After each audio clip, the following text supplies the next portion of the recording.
Mo kí gbogbo ọmọ Yorùbá jákèjádò àgbáláyé o. Mo kí wa wípé a kú dédé àsìkò yìí. Ẹ̀yin ènìyàn mi, wàhálà ń ṣẹlẹ̀ lọ́wọ́lọ́wọ́ báyìí ní Rivers State. Aláàárẹ̀ tí ń jàgbá nǹkan tí ń gbé nǹkan àná o. Lẹ́yìn ìgbà tí Bọ́lá Ahmed Tinubu tó declare state of emergency ní Rivers State, wàhálà gidi bẹ̀rẹ̀ ni o. Wàhálà gidi bẹ̀rẹ̀ ni o. Eku òkè bí eku, ẹyẹ òkè bí ẹyẹ mọ́ o. Gbogbo wa náà la ṣàmọ̀ àmọ́ nǹkan tó rọ̀ mọ́ state of emergency. Gbogbo ẹni tó ń jẹun gbọ́dọ̀ máa rọ́ọ̀ṣì jẹun ni o. Gbogbo ẹni bá mu mi gbọ́dọ̀ máa rọ́ọ̀ṣì mu mi ni o. Gbogbo ènìyàn tó wà ní Rivers State, gbogbo ọmọ ìlú pátá ló gbọ́dọ̀ òbí àwọn sójà tó wà ńbẹ̀ o. Àkókò táwọn sójà bá dẹ̀ sọ pé kó wọlé ni wọ́n gbọ́dọ̀ wọlé. Ó ti di gòbé o, ẹ̀yin èèyàn mi. Ó yá, ẹ jájọ wo nǹkan tó ń ṣẹlẹ̀ lọ́wọ́lọ́wọ́ báyìí àti nǹkan tí àwọn ènìyàn ń sọ nípa ìgbésẹ̀ tí Tinubu gbé lórí gọ́vnà tó ń bẹ ní Rivers State. Ẹ̀yin èèyàn mi, ẹ farabalẹ̀, ẹ jájọ wo fídíò yìí.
We found peace finally.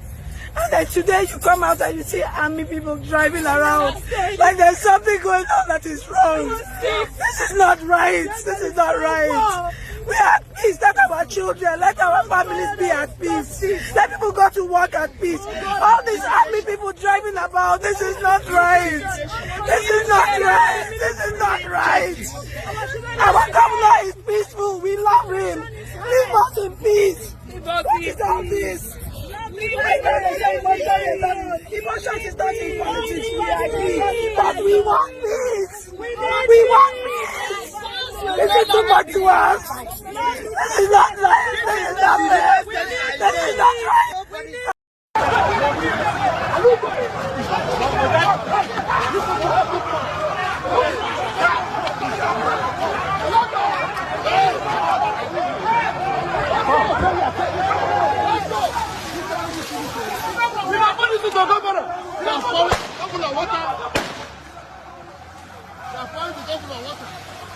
They are attacking the governor of Rivers State. Governor of Rivers State under attack. Yes, the governor of Rivers State under attack. Nothing was happening to our governor. We still we stand. We still we stand. We still we stand.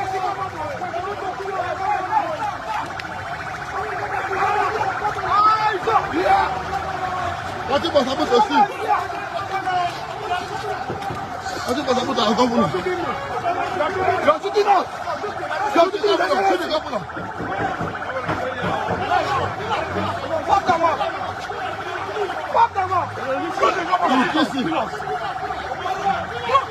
We stand with him. We stand with him. We stand with him. It is there and never. The intimidation is too much. We die with him. Yes. They are attacking us.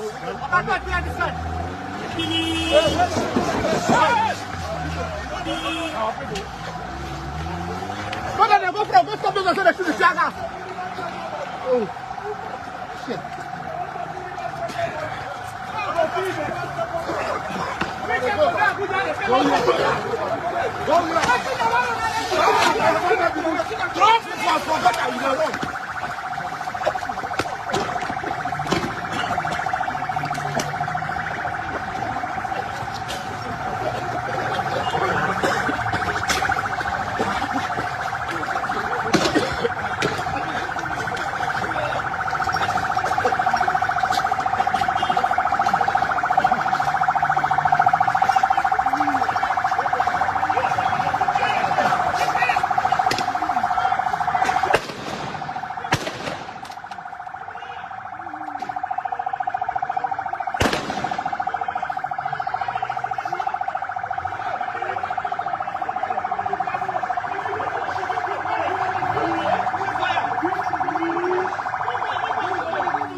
Nothing must happen to see. We stand with you, Bubara. We stand with you, Bubara.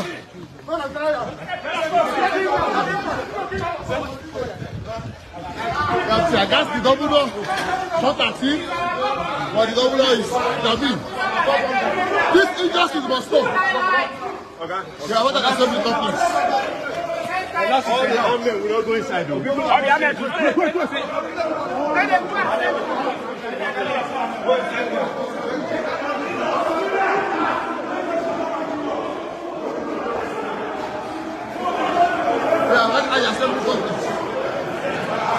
This injustice must stop.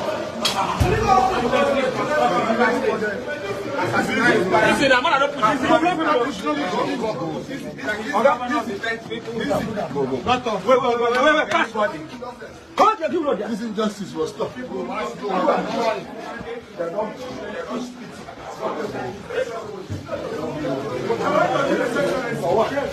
The one should notice. Let the one see how they activated the governor.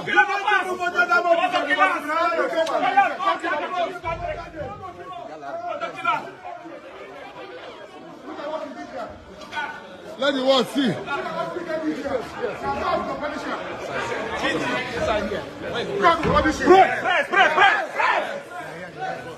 Can punish him?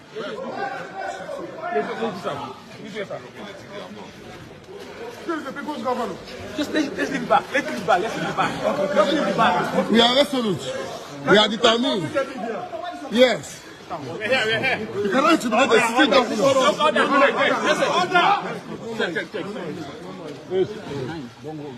Please. Decorum. Okay, I'm ready. Your Excellency, you can see the carnage these people have done here. So.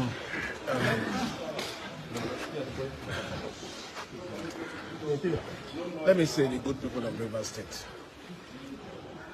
It's very unfortunate, very, very unfortunate that we should be experiencing this kind of thing again.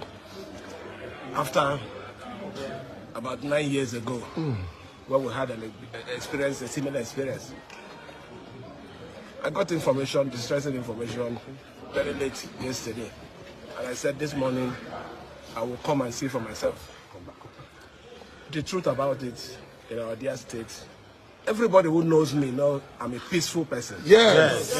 I can never, for any reason, even if I'm aware that there is plot to impeach me for whatever reason, I'm not bothered about it. But I'm worried that a facility like this, that we use taxpayers' money to build, will be destroyed for selfish reason, just to please somebody. It's unfortunate. Very unfortunate. I'm calling on the security agencies. From what I've seen, the security is even compromised. Exactly. They were shooting at me. Directly. They were shooting at me. This operation was shooting at me directly. Yes. But it doesn't matter. Somebody will die one day. Yes. I want to die with you. I want to die when people hear Fubara. They say, who is this Fubara? Is that man that was killed one time for a struggle? That is what I want to be. You will not die. I am not against anybody. I am not planning anything against anybody. Yes. But I don't know where all these things are coming from. Let it be put on record. Whoever masterminded this thing is trying to shift. I had some people gathered here to do whatever. That is purely rubbish. Yes. Purely rubbish. Yes. You cannot sit when there is a problem and you say you're doing anything. What are you doing? I'm the chief security officer. I'm the head of the government. So I'm the first person that should come, declare the place, and create an alternative place for assembly to sit. So whatever action for our good people on River 6, I know you're prayerful. You've been praying for me. Yesterday, I saw fairness at play. I saw a president that was not fair. That's what I saw yesterday. To remove a governor or remove a legislature. Now, it was wrong. Because at the time he was making that statement, with due respect, the operative law in Nigeria was, either it was the 1999 Constitution. So Akinolujimi saying it was 1960 Constitution, 1961 Declaration of Emergency Act was just using political expediency to justify the illegality that President Obasanjo engaged in. And people who are quoting the Obasanjo president must realize that an armed robber cannot say that because one armed robber got away with it, so you also have a right to commit armed robbery. That is wrong. The second point that I would like to make, again with due respect, is that people have been referring to the Jonathan period, that Jonathan declared a state of emergency in about 3 states of the Federation, Adamawa, Borno, I think Yobe. Now, that argument has been settled by Mohammed Bello Adoke, who was Attorney General of that time, in his book, The Burden of Service. I don't remember the specific pages. But as a reviewer of that book, I reviewed that book on the back page of this. I recall that Mohammed Adoke argued that there's nowhere in the Constitution that the president is empowered, that's 1999 Constitution, that the president is empowered to remove a sitting governor or remove a sitting House of Assembly. And that was why under President Jonathan, no governor was removed, no deputy governor was removed, no state House of Assembly was sacked, no local government chairman was even removed in those 3 states. So the people who are just making argument about president, they are speaking out of ignorance. And I recommend Adoke's book for them to find that explanation. Having dealt with the legal framework of this conundrum in which we have found ourselves, yesterday, I wrote a piece, back page of this day newspaper, in which I said President Tinubu should take charge of the situation in Rivers. I was reminding him of the crisis in the Western region, First Republic, the Wild Wild West, 1962, the crisis between Adigbenro and Akintola, and when Tafawa Balewa, appointed Majekudumi as sole administrator. The 1960 Constitution allowed Tafawa Balewa to so act. But I said President Tinubu should not allow history to repeat itself. I expected that in intervening, even despite the fact that there have been violations of the pipelines and Joy Youth Congress is saying they will sabotage Nigeria economically, I expected President Tinubu to still act within the province of the law. And that's why I say he has been misadvised. And I think Vice Admiral Ibok Ite-Ibas should not take this appointment. I also think that the National Assembly should reject this proclamation if it is so presented and not act within its reputation as a rubber stamp National Assembly. The president should be properly advised so that we can have peace in this environment. That's the watchword, peace, and that's why the president has said he has had to take this very difficult decision to declare a state of emergency in this. Yesterday, I saw fairness at play. I saw a president that was not fair.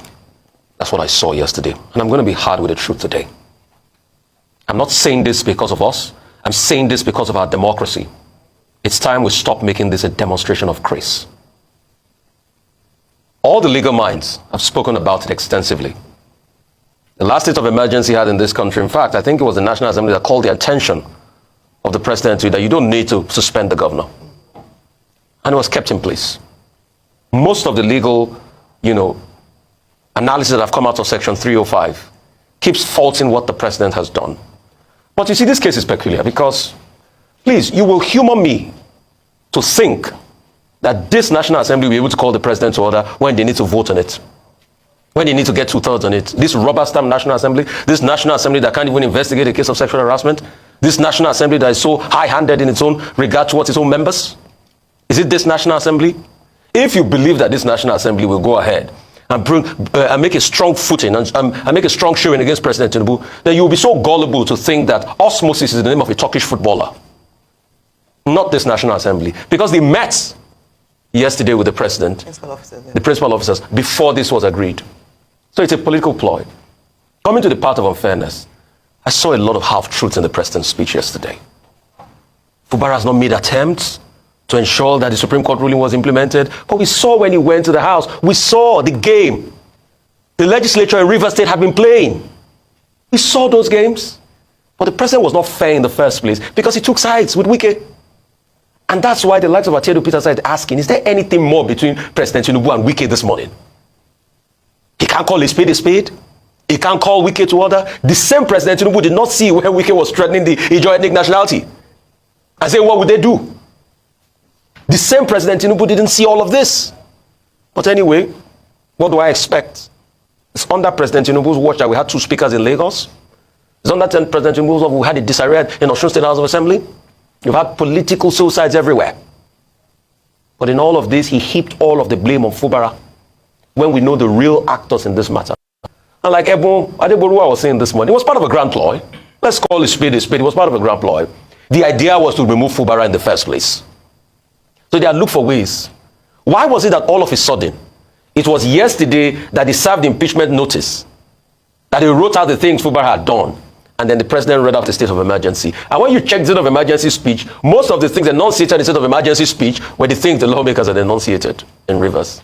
So why did it happen all of a sudden? Fela sang a song many years ago. He called it Power Show. I open my eyes and I see for my country. Power show. But please, people that do the power show must remember power is transient.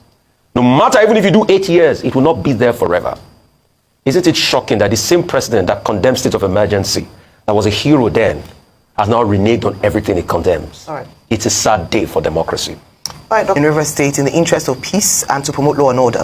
In terms of the National Assembly, they have said that they'll be meeting today to deliberate and to whether pass the motion or not. All eyes will then be on the opposition. We have to remember that the APC has a very small margin of majority in both houses, in the House of Representatives and the Senate. So let's see if we will now hear the voice of the opposition loudly as their leaders have come out, including Atiku Abubakar, Chief Bode George, the PDP in itself have come out to condemn this move by the president, saying that it is unconstitutional. Absolutely. The NBA has also written an initial response to the declaration of a state of emergency, also saying that it is unconstitutional, citing the reasons given in Section 305 of the Constitution as not having been met. Questioning whether or not Rivers State is in that state where it would fit into the areas that have been determined for the declaration of a state of emergency by the president. But I think, just to clarify something, Dr. Bati, Vice Admiral Ibas, the president had said that he would not be able to make laws, but regulations that will be subject to FEC approval. So it's the regulations that Vice Admiral Ibas makes that will be subject to approval by the FEC. No, the FEC is not a lawmaking body. Yeah. So it's and the president is biased. Yeah, well, so let me talk about bias. Yes. Biased. So in terms of being biased, yesterday, a number of people criticized that speech by the president, saying that unfortunately a lot of the things he said, and I think Ufa, you already alluded to this, were put at the doorstep of the governor. That's Governor Sim Fubara, saying that despite efforts he had made to try to bring parties together, Fubara hadn't made any attempt. But the statement released by Governor Fubara this morning actually speaks contrary to that. And we have followed very closely the crisis in Rivers State since 2023, just a few months after Governor Fubara was sworn into office, where at many points, when that meeting was had between him and the Minister of the FCT, Nyesom Wike, he had gone ahead to begin to implement some of the agreements. But then he said that the lawmakers reneged on the agreements, and so he had to pull back as well. With the Supreme Court ruling, which the president also cited, Governor Fubara had also demonstrated good faith in the way that he had wanted to dialogue. We saw the letter we cited the letter that he had written to invite the lawmakers, which they refused and said he should come to them. He went to the complex, and they said they were meeting with him. In fact, they said many of his attempts at some form of resolution had been rebuffed a number of times by the lawmakers. So it's interesting that the president did not in any way acknowledge any of those things, rather said, quoting the Supreme Court, that he was a despot. And I thought that was quite a strong word to use for the governor. Despot, a tyrant, a dictator, an authoritarian, by collapsing the House of Assembly in the state. That doesn't seem to fit with the governor's person in terms of the actions he has taken so far in trying to resolve. He also said that since the demolition of the House of Assembly, nothing has been done to either begin to rebuild, and it had exacerbated the issue. But the truth is that the governor provided a temporary structure for the lawmakers to meet and deliberate until they were able to build or to rebuild the State House of Assembly. So a number of things there seem to make it seem or prove that the president was quite partisan. Now, as we've often talked about, it's difficult to play in a space or arbitrate when you're already taking a side. Not one mention of the role that the minister of the FCT played in all of this. Beyond that, what a number of people have opined, and I do agree with this, is that a lot of calls have been made to the president to rein in his minister. That would have been easier than if instituting or going with the Section 305, because the minister serves at the pleasure of the president. He's an appointee of the president. He's not an elected official. Just by reining him in, we might not have gotten to this point where the level of crisis in River State has reached this height. And so the question again this morning is that, having made this announcement, what will he then say about the actions of his own minister, who has been a chief instigator in what has been happening in River State? Beyond that is also talk about the fact that this sets a bad precedent. I used the word militarized democracy a few days ago with regards to what we seem to be practicing in Nigeria today. What we do not want to fall into is a democracy where it seems like a lot of things are happening unilaterally, and there doesn't seem to be a respect for the rule of law, especially the Constitution, which is the ground norm for all that we do, is the holy grail for what happens in this nation called Nigeria. If the president himself is seen to be violating the conditions of the Constitution, it doesn't all go well at all for this democracy or for Nigeria as a nation. And so the conversation still continues. Yes. Ayo, if Nigeria suddenly faces a threat and there's some chaos affecting the country, will the president remove himself from office? Exactly. So if he can suspend the government, will he declare a state of emergency that removes himself from office and appoint a sole administrator to take over Nigeria? Mutatis mutandis. Yes, I think the logic works. If he can suspend the elected governor and his deputy, the president and his deputy should also be able to face suspension if there's a state of emergency declared in Nigeria. So a lot of conversations, but we still have guests in the course of today's show who will do justice to really break the situation down in River State. A lot of people have had many things to say about this, but the conversation continues here on the Rise News. Give us an understanding. The provision of Section 305, I did say historically speaking, it's been a while now since the government of Goodluck Jonathan. That was the last time that we saw a declaration of state of emergency in any part of the country. 3 states, we saw the declaration of state of emergency due to security situation. But the president has also alluded that the political tension is leading to security situation in Rivers State, leading him to declare a state of emergency. Legally speaking, was the president right? Yeah, first and foremost, thank you for the opportunity. And then let's quickly cast our mind back when the president was in opposition. I agree that once there are challenges, the president has the power by virtue of Section 305. And if you also look at Section 11 of the Constitution, the National Assembly can make, laws for public order and public security for any state. But when the president was in opposition, when the state of emergency was declared, and you talked about was declared, let us cast our mind back to the position of the APC there. ACN. Their position was that when a state of emergency is declared, that the president has no power to remove a sitting governor from office. That there is nothing in the Constitution that requires the sitting governor to vacate his office. Yes, a state of emergency can be declared for the federal government to take charge of security situations, and then movement in certain cases are restricted. But there is nothing in the Constitution that says that a sitting governor or the sitting House of Assembly can be sacked. If you look at Section 11, let's start from Section 11. It says the National Assembly may make law for the Federation, any part thereof, with respect to the maintenance and securing of public safety. But specifically, subsection 4 of Section 11 says anytime when the it says anytime when any House of Assembly of a state is unable to perform its function by reason of the situation prevailing in that state, the National Assembly may make such law for the peace, order, and good governance of the state with respect to matters in which a state of assembly may make law as may appear to the National Assembly to be necessary or expedient within such time as the House of Assembly is able to resume its function. That's where I want to start us from. If you look at that section, can we say after the Supreme Court judgment that the State House of Assembly has not been able to make law for the state? The answer is no. The House of Assembly had issued directive for certain persons to appear before them, had even requested the governor to present budget before him, and the governor also had applied to present budget before the State House of Assembly. That's on one side. Then if you now go to the section relied on by the president, which is Section 309 in this instance, very copiously, it gives the president the power to declare a state of emergency in a situation where the governor has refused or failed to call on the president to declare such a state of emergency if the Federation is in imminent danger of invasion or involvement in a state of war. There's actual breakdown of public order and public safety in the Federation or any part thereof to such extent as to require extra extraordinary measure to restore peace and security. There's a clear and present danger of an actual breakdown of public order and public safety in the Federation or any part thereof. There's occurrence of imminent danger or occurrence of any disaster or natural calamity. There's any other public danger which clearly constitutes a threat to the coexistence of the Federation. And if you go to subsection 4, it says the governor may with the sanction or a resolution by 2/3 majority of the House of Assembly. So that means the House of Assembly as at that time must still be sitting or can probably be sitting. But in any case, if you look at subsection 5, the president may issue a proclamation of a state of emergency in any case to which the provision of subsection 4 of this section apply, unless the governor of the state fails to, within reasonable time, to make a request to the president to issue a state of proclamation. So in that case, even when the governor is making a request, the governor will not be making a request so that the president will declare a state of emergency and sack the governor and then sack the state House of Assembly. That was the argument of the APC when they were in opposition. So now let me quickly believe. Yeah, let me jump in quickly, Mr. Oshoma. The president didn't use the word sack or removal. He used the word suspended. And if you look at the earlier statement made by the president, he said he made a position of the Supreme Court. And the position of the Supreme Court, according to the president, which he quoted in his statement, he said, quote, a government cannot be said to exist without one of the three arms that make up the government of a state under the 1999 Constitution as amended.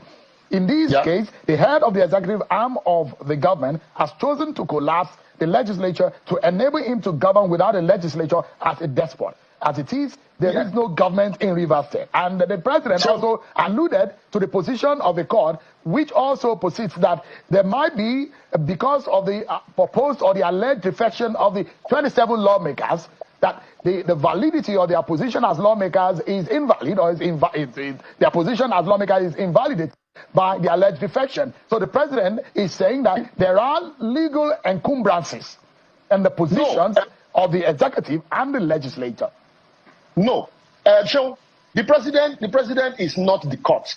All of those encumbrances that the president raised, valid as they are, have been taken care of by the Supreme Court judgment. The Supreme Court judgment had nullified all of those actions taken by the governor of Rivers State, Siminalayi Fubara. And so, to that extent, since the Supreme Court had taken those steps and invalidated those actions, if Fubara had said that he does not recognize the Supreme Court judgment, then that's when you will now say, despite the Supreme Court judgment, the governor was still going ahead to create that scenario described by the court. The governor has accepted that. And so, all of that had been cured by the Supreme Court judgment, and the State House of Assembly had subsequently sat to issue notices to parties and issue notices to the governor. Let's say, Mr. Oshoma, let's say on the provisions upon which the president acted tonight.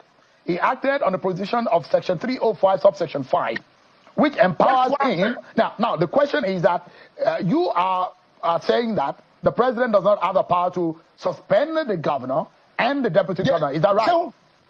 So there's nothing in this section that says that once a state of emergency is declared, and that was the president's position when he was in opposition. Procedurally, Mr. Oshoma, just for a moment, procedurally, if there is a declaration by the president and the state of emergency in the state, what would follow procedurally? First and foremost, when there is a declaration of a state of emergency in a state, that means there is crisis in that state. What should follow? Because we operate a federation, the state laws usually govern that state. It is the State House of Assembly that makes laws. And so, for any federal agency to make incursion into such a state, there must be a state of emergency for the federal government to make incursion into that state. And then, but in this case, not to suspend elected government official. That's what I'm saying. That so state of emergency is okay to be declared for the federal government to collaborate with the state institution. And in some cases, when state of emergency is declared, some rights are limited. For example, the freedom of movement can no longer be absolute because there is imminent danger or threat to danger. But there is, if the Constitution wanted the governor and the State House of Assembly to be suspended, certainly the Constitution would have spelled it. The Constitution did not provide. Section 305, subsection 5, did not say an administrator shall be appointed for such a state. That is my position. Let's look at it, Mr. Oshoma. It is not explicit in the Section 305 of the what happens when the president declares a state of emergency. In some other situation that we have seen historically,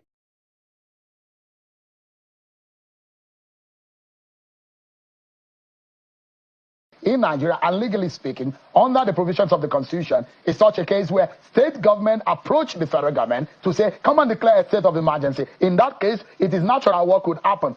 Look at the literal and the English meaning of state of emergency. And I'm going to read it. It means that where there is a danger or disaster in which government suspends normal constitutional procedures in order to regain control. So there is the question, in a case where there is a political crisis involving the governor, leading to crisis that is tending to security threat in the state, what would you do? Would you leave one party and ignore the other party? Because in this case, you are alluding to the fact that the president should have left the status quo, leave the governor, leave the deputy governor. What will happen with the weakest side of the divide? What is required is to leave the democratically elected government and deal with the security challenges in the states. It is not the security challenges. You can say they are fallout of the crisis between the executive and the legislature in the state. But there are security threats, imminent security threats, and there might be impediments. There might be state laws that are impeding the application of federal authority in that state. When a state of emergency is declared, it is those application of state laws that are usually suspended, and not the democratically elected government officials like the State House of Assembly and the state governor. And that is why I have said that if you look at subsection 4 of section 305, in some cases, it is the governor that can even invite. It is the governor that can even invite the president to declare a state of emergency, where the powers, where the challenges, the danger is beyond the powers of the state. Does a governor invite the president to come and sack him from office? The answer is no. Secondly, if you look at subsection 5, where the president declare and the governor has failed to reach out to the president to declare, it is not stated there that a sole administrator shall be appointed in a democratic setting. That's basically what I'm saying. You deal with the security challenges, the security issues confronting that area, and then restore normalcy to the area instead of sacking an entire democratic. So let's look at it, Mr. Oshoma. Legally speaking, what does this mean in terms of the running of affairs? And mind you, section 305 subsection 6C says that the president said it's for initial 6 months. But the subsection 6C provides that the presidency has the power to extend by another 6 months if the situation remains. But before then, the state of emergency is not absolute. If you look at subsection 6, paragraph B, if it affects the federation or any part thereof, and within 2 days, when the National Assembly is in session, or within 10 days when the National Assembly is not in session, after its publication, there is no resolution supported by 2/3 of the members of the National Assembly, National Assembly approving the proclamation. So if within 10 days, when the National Assembly is not in session, or within 2 days, when they are in session, the National Assembly fails to, support this resolution by 2/3 majority, automatically the state of emergency is vacated. It is when the National Assembly adopts and supports it, that's when it can last for 6 months and then subject to another extension. So now, I am saying, you remember the debate when Goodluck Jonathan declared state of emergency in 3 states. Let's go back to that debate. What was the debate? Because then PDP was in government, APC was in opposition. What was the position of APC? That governors should, and the House of Assembly cannot be sacked. That is not stated in the Constitution. So why are they doing it differently this time? Now, in part, you think that there is a breach. And your position is that there is a breach by what the president said. This has been gazetted, mind you, so it's become law and is imposed on that state. It comes into effect. Now, it then means that Vice Admiral Ibas is going to take charge of the state. Is going to be, in some way, going to be the legislature and the executive, because there is no legislative arm of government in the state. If there is any law to be made, it is taken to the federal, to the National Assembly. The FEC also can make some policy for the state. Those are the provisions as stated by the president, which I think also will be captured in the Gazette that the president has mentioned. But going forward from here, what do you think are the options available to Governor Siminalayi Fubara? Because it's now going to be on the receiving end, isn't it? Yeah, I had said consistently, on a sober moment now, I've said consistently that, yes, I agree that Fubara committed impeachable offenses, and that it was left for the State House of Assembly to deal with. And the impeachment, going ahead to impeachment for me was a too sudden a blow. And I also had expected Siminalayi Fubara, with all due respect to him, to reach out to his estranged godfather, Wike. Only 2 of them could sit down and resolve all of these issues. But the drums of war that the supporters of both Fubara and Wike were beating You know, the drones have not even started and the state of emergency is already declared and democratically elected institutions are suspended. It will not, it is not for the betterment of Rivers State, really. I expected that maturity should have been allowed to play in this game and both parties would sit down, look themselves eyeball to eyeball, and then shift their grievances for the betterment of the state. But this what do you call it, high-handedness on the part of both sides didn't help matters, and it will not help matters, no matter how they want to look at it. Liberals Oshoma, thank you so much.